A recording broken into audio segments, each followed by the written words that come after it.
અને સમય સિવાય બીજું શું છુપાયેલું છે? આમંત્રણની શરૂઆત જ કેટલી દમદાર છે. જય માં જોગણી, હર હર મહાદેવ. આ ખાલી શબ્દો નથી, આ તો આખા કાર્યક્રમનો ટોન સેટ કરી દે છે. આનાથી જ ખબર પડી જાય છે કે અહીં વાત ભક્તિ અને શ્રદ્ધાની થવાની છે.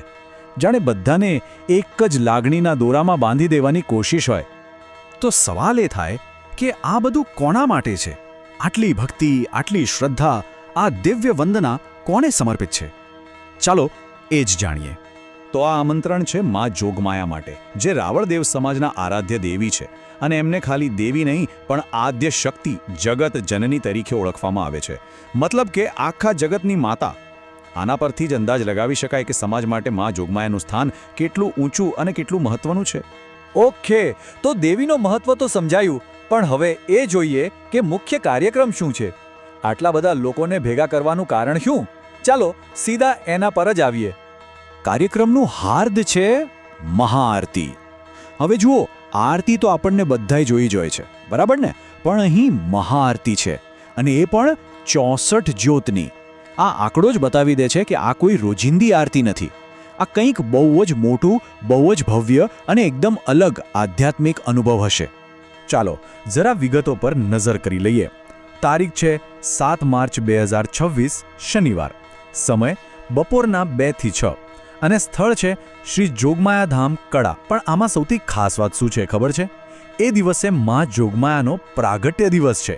એટલે આ ઉજવણીનું મહત્વ અને પવિત્રતા અનેક ગણા વધી જાય છે. અને હા, આ ખાલી આવો અને જુઓ જેવું આમંત્રણ નથી. અહીં તો ભાગીદાર બનવાનું આમંત્રણ છે. મહાઆરતીનો લાભો લેવાનો છે, દિવ્ય રથના દર્શન કરવાના છે અને પછી પ્રસાદ પણ ગ્રહણ કરવાનો છે. એટલે કે એક સંપૂર્ણ ધાર્મિક અનુભવમાં ડૂબી જવાની વાત છે. તો કાર્યક્રમમાં શું થવાનું છે એ તો આપણે સમજી લીધું, પણ હવે સવાલ એ છે કે આ આમંત્રણ કોના માટે છે? કોને કોને બોલાવવામાં આવી રહ્યા છે? ચાલો હવે એ જોઈએ. અને અહીં જ આ આમંત્રણની ખરી ખૂબી છુપાયેલી છે. એ જુઓ, ગુજરાતભરના સમાજના આગેવાનો, આધ્યાત્મિક ગુરુઓ અને ભુવાજીઓ, જોગણીના સેવકો અને સમાજસેવકો, અને છેલ્લે દરેક માતા, વડીલ, ભાઈ બહેનને કોઈને પણ બાકાત નથી રાખ્યા. આ સ્પષ્ટ કરે છે કે આ કોઈ એક જૂથનો નહીં, પણ આ આખા સમાજને એક સાથે લાવવાનો પ્રયાસ છે.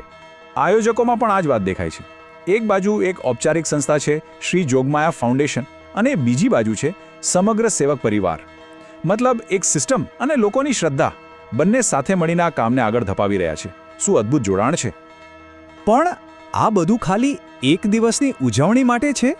ના, આની પાછળ એક બહુ મોટો, લાંબા ગાળાનો ઉદ્દેશ્ય છે. અને એ જ આ કાર્યક્રમને ખરેખર ખાસ બનાવે છે. અને એ મોટો ઉદ્દેશ્ય આ પંક્તિઓમાં સ્પષ્ટ થાય છે. સૌ સાથે મળી આ પવિત્ર પ્રસંગને દીપાવીએ અને સમાજની આરાધ્ય દેવી માં જોગમાયાના ભવ્ય મંદિર નિર્માણમાં સહભાગી બનીએ. બસ આ જ છે મુખ્ય વાત. આ મહાઆરતી તો એક શરૂઆત છે, એક નિમિત્ત છે. અસલી લક્ષ્ય તો છે માં જોગમાયા માટે એક ભવ્ય મંદિર બનાવવું. તો આટલા મોટા આયોજન, આટલી મહેનત, આ બધી શ્રદ્ધા, આ બધું એક જ દિશામાં જઈ રહ્યું છે. એક ભવ્ય મંદિરનું નિર્માણ, એક એવું કેન્દ્ર જે માત્ર પૂજાનું સ્થળ ન બને, પણ આવનારી પેઢીઓ માટે પણ શ્રદ્ધા અને એકતાનું પ્રતીક બની રહે. ચાલો હવે આમંત્રણના છેલ્લા અને કદાચ સૌથી રસપ્રદ ભાગ પર આવીએ. અહીં કંઈક એવું છે જ્યાં જૂની પરંપરા નવા જમાના સાથે કદમ મિલાવી રહી છે. અને એ છે આ ખાસ વિનંતી.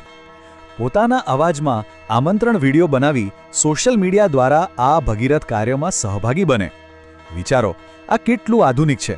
દરેક વ્યક્તિને કહેવામાં આવી રહ્યું છે કે તમે પોતે આ કાર્યના પ્રચારક બનો. પોતાના ફોનથી, પોતાના અવાજથી સોશિયલ મીડિયા પર આ વાતને ફેલાવો. તો અહીં આપણે શું જોઈ રહ્યા છીએ? એક તરફ છે પરંપરાગત આમંત્રણ, એક છાપેલો કાગળ, અને બીજી તરફ છે digital call to action, social media પર શેર કરવાની અપીલ. આમંત્રણનો આત્મા પરંપરાગત છે, પણ એને ફેલાવવાનો રસ્તો એકદમ મોડર્ન છે. ખરેખર જૂનું અને નવું અહીં કેટલી સુંદર રીતે ભળી ગયા છે. તો અંતે સવાલ એ થાય છે કે આ બધું શું બતાવે છે? જ્યારે કોઈ સમુદાય પોતાની પ્રાચીન શ્રદ્ધાને જીવંત રાખવા અને પોતાનું ભવિષ્ય બનાવવા માટે આજના આધુનિક સાધનોનો ઉપયોગ કરે, ત્યારે એનાથી શું સાબિત થાય છે? કદાચ એ જ કે શ્રદ્ધા કોઈ જૂની પુરાણી વસ્તુ નથી, એ સમય સાથે વિકસે છે, બદલાય છે અને હંમેશા જીવંત રહે છે.